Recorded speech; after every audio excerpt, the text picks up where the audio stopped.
Hello, আসসালামু আলাইকুম। আজকে আমরা চলে আসলাম স্বয়ম্ভু মন্দির, নেপাল।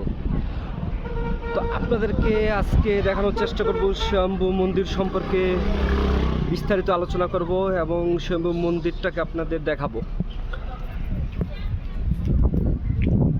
আজকে আমরা চলে আসলাম স্বয়ম্ভু মন্দিরে। তো আপনাদেরকে আমরা চেষ্টা করব আজকে স্বয়ম্ভু মন্দির সম্পর্কে বিস্তারিত জানানোর জন্য। তো আপনারা প্রথমেই যখন স্বয়ম্ভু মন্দিরে নামবেন, নামার পরপরই দেখতে পারবেন এখানে অসংখ্য পরিমাণের বানরের আনাগোনা। কারণ এই মন্দিরকে ঘিরে আসলে অনেক মানুষ এখানে আসা যাওয়া করে এবং আপনারা জানেন যে বানর হচ্ছে যে সনাতন ধর্মাবলম্বী যারা আছে তাদের একটি পবিত্র একটা প্রাণী এই বানর। তো যার কারণে এখানে প্রচুর পরিমাণে বানরের আনাগোনা। এখানে মূলত প্রচুর পরিমাণের হিন্দু ধর্মাবলম্বী বা সনাতন ধর্মাবলম্বী যে লোক আছে তারা মূলত এখানে এই বানরগুলোকে বিভিন্ন ধরনের খাবার আসলে দিয়ে থাকে, যার কারণে এখানে প্রচুর পরিমাণের বানরের আনাগোনা। তো যাই হোক, আমরা পরবর্তীতে আমরা মন্দিরের ভিতরে আসলে প্রবেশ করব এবং মন্দিরের আশেপাশে যে পরিবেশগুলো আপনারা দেখতে পাচ্ছেন খুবই অসাধারণ। আর আপনাদেরকে আরেকটা জিনিস জানিয়ে রাখি, আপনারা যারাই আসলে নেপালে ভ্রমণ করবেন প্রত্যেকেই আসলে শীতের পোশাক অবশ্যই সাথে করে নেবেন। কারণ এখানে কিন্তু এখন -2 ডিগ্রি ওয়েদার। -2 ডিগ্রি, আপনারা বুঝতেই পারছেন কি পরিমাণের শীত এখানে।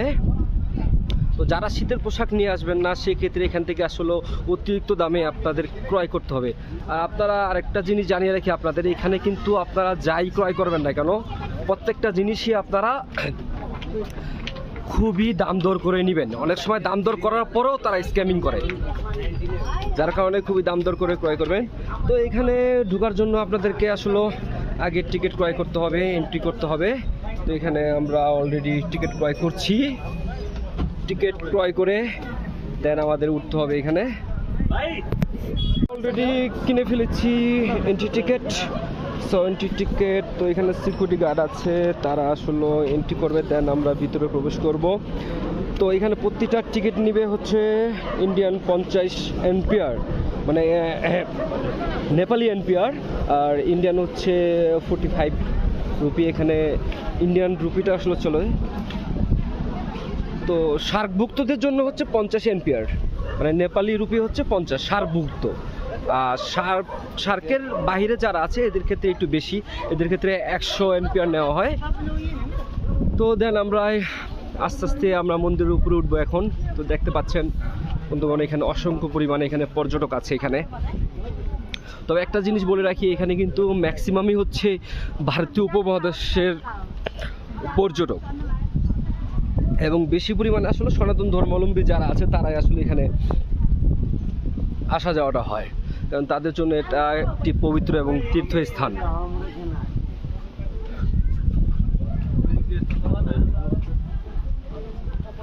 তো আমরা এখন উপরে উঠবো মন্দিরের। তো চেষ্টা করব আপনাদেরকে মন্দিরের শুরু থেকে শেষ পর্যন্ত, মানে আদ্য পান্ত যা আছে টু জেড সব কিছুই দেখানোর চেষ্টা করব।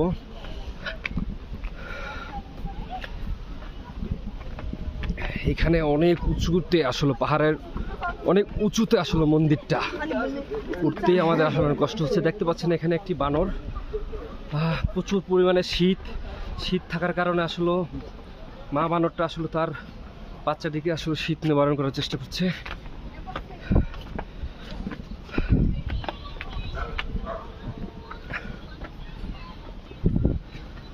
যাই হোক, আমরা আস্তে আস্তে উপরে উঠতেছি। এখন আস্তে আমরা উপরে উঠতেছি। হ্যাঁ, প্রচণ্ড শীত এখানে, প্রচণ্ড শীতের পাশাপাশি প্রচণ্ড পরিমাণে এখানে বাতাস। এর ভিতরে অনেক উঁচুতে উঠতেছি। দেখতে পাচ্ছেন এখানে অনেকগুলো বানর। আরে কি পরিমাণে শীত! বানরগুলো তার বাচ্চাদেরকে আসলে শীত নিবারণ করার চেষ্টা করতেছে।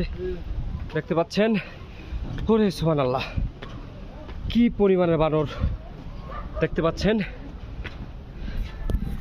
তো আজকে আমরা চলে আসছি স্বয়ম্ভু মন্দিরে। তো দেখতে পাচ্ছেন এখানে কি পরিমাণের বানর, এখানে প্রচুর পরিমাণের বানর আছে এখানে বন্ধুগণ। তো ভিডিওটি না টেনে শেষ পর্যন্ত থাকার অনুরোধ রইল সবাইকে। তো আমরা উঠতে উঠতে ফাইনালি একদম উপরে উঠে গেলাম। এখানে যে স্থাপত্যগুলো আছে এগুলো আমরা গুগল থেকে জেনেছি, এগুলা 4 থেকে 500 বছরের আগের। এই আপনারা যেই স্থাপনাগুলো দেখতে পাচ্ছেন এগুলো 4 থেকে 500 বছর আগের, এগুলো পুরনো স্থাপনা। দেখতে পাচ্ছেন এখানে একটা মন্দির, তো এই মন্দিরে এখানে তারা প্রদীপ জ্বালিয়েছে।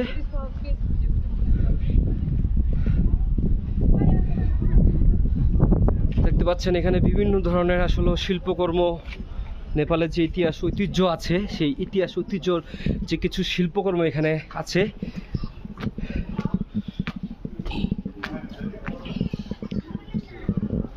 তবে আপনারা যেটাই ক্রয় করেন না কেন এখানে অবশ্যই অবশ্যই আপনারা দাম দর করে ক্রয় করবেন, না হলে কিন্তু ভাই প্রচুর পরিমাণে আসলে স্ক্যামিংয়ের শিকার হতে হবে।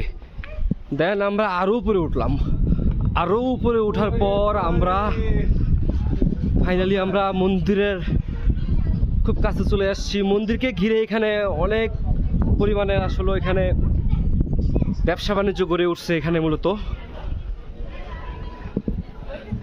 আপনারা যেখানেই দেখবেন না কেন এখানে আসলে ইন্ডিয়ান, বাংলাদেশি এবং নেপালি ছাড়া আসলে ইউরোপিয়ান আসলে বা আমেরিকান উন্নত যেই দেশগুলো আছে যারা আসলে ভ্রমণটা বেশি পরিমাণে করে আমাদের থেকে বেশি, এদের পরিমাণ আসলে খুবই কম। বাতাস বইছে চতুর্দিক থেকে, বাতাসের কারণে আসলে পুরো শরীর হাত পা একদম ঠান্ডা হয়ে গেছে অলরেডি আমাদের। কবুতর দেখেন এখানে প্রচুর পরিমাণে কবুতর, এখানে প্রচুর পরিমাণে কবুতর এখানে। তো এখানে যারা আসে আসলে এই তীর্থস্থানে তারা সকলেই আসলে এখানে এই দেখতে পাচ্ছেন অলরেডি অনেক কিছু আছে এখানে। মোম, এটা হচ্ছে প্রদীপ জ্বালানোর যে মোম, প্রদীপ জ্বালানোর মোম আছে এখানে। দেখুন ছোট ছোট বাচ্চাদেরকে নিয়ে আসলে ফ্যামিলি নিয়ে এখানে, এটা যারা একদম শুরু থেকে শেষ পর্যন্ত যারা ঘুরিয়ে আসলে তারা মনের যেই ইচ্ছা আসলে এখানে পোষণ করে সেটা নাকি পূর্ণ হয়। জানি না কতটুকু সত্য, যাই হোক দেখেন সবাই আসলে ওইভাবে ঘুরাচ্ছে, ঘুরিয়ে তাদের মনের যে ইচ্ছা, আকাঙ্ক্ষা, চাওয়া পাওয়া সেগুলো আসলে তারা এখানে যাচ্ছে। আর বাতাসের শব্দ পাচ্ছেন আপনারা অলরেডি, আপনারা জানেন এখানে -2 ডিগ্রি আছে অলরেডি, বাট তবুও এত শীতের পাশাপাশি এখানে ঠান্ডা, পাশাপাশি এখানে বাতাস বইছে, যার কারণে আসলে এখানে টিকে থাকাটাই আসলে খুবই কঠিন টিকে থাকাটা। দেখতে পাচ্ছেন আমরা কতটুকু উঁচায় আছি, কত উঁচায় আছি আমরা এখন অনেক উঁচুয় আছি। দেখতে পাচ্ছেন এখানে ছোট ছোট যে মিনি মার্কেট, আসলে মন্দিরকে কেন্দ্র করে এখানে অনেক ধরনের আসলে দোকান গড়ে উঠছে। এখানে ডাব থেকে শুরু করে খাবার আইটেম থেকে শুরু করে যাবতীয় যত পণ্য আছে এখানে তার খুব সহজে পেতে পারেন, কিন্তু অবশ্যই অবশ্যই ভাই দাম দর করে কিনবেন, না হলে ভাই পুরো স্ক্যামিংয়ের শিকার হতে হবে আপনাদের।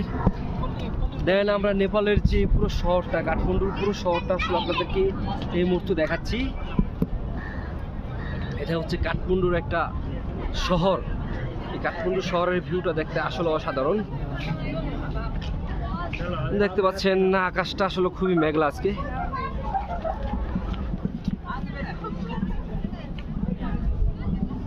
তো যাই হোক আমি চেষ্টা করেছি আপনাদেরকে সর্বোচ্চ দিয়ে স্বয়ম্ভু মন্দির সম্পর্কে দেখানোর জন্য। তো আমাদের চ্যানেলটিকে সাবস্ক্রাইব করে অবশ্যই অবশ্যই পাশে থাকবেন, এবং আপনাদের আরও যারা ভ্রমণ পিপাসু যারা আছেন আপনাদের সবাইকে নিত্য নতুন যেই ব্লগের মাধ্যমে আপনাদেরকে চেষ্টা করব সুন্দর সুন্দর কিছু তথ্য দিয়ে সহায়তা করার জন্য। আমাদের চ্যানেলটিকে সাবস্ক্রাইব করে পাশে থাকবেন। সবাইকে ধন্যবাদ। আসসালামু আলাইকুম।